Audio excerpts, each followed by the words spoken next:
It's interesting the way he ended up in Philippi, because when he was on the second missionary journey, now you remember the first missionary journey when he came from the shores that he hit the Mediterranean Sea. But on the second missionary journey, he stayed on dry land. And on dry land, he found himself just going toward a place called Troas.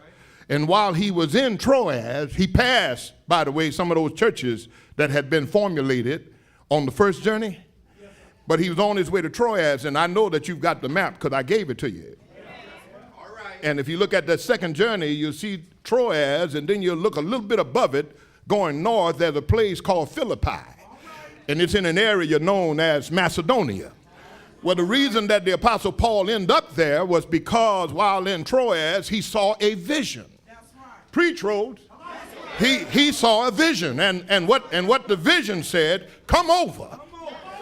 It was a man in that vision, and he could hear that man and see that man saying, come on over into Macedonia and help us.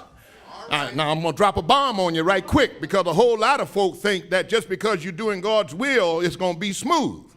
Listen, he said, come over into Macedonia and help us. And Paul got all convicted in the Holy Ghost and struck out to Macedonia, went to the capital city that's called Philippi.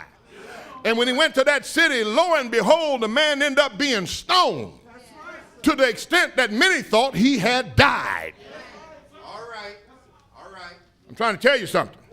You can set out to do God's will and run right into a stoning.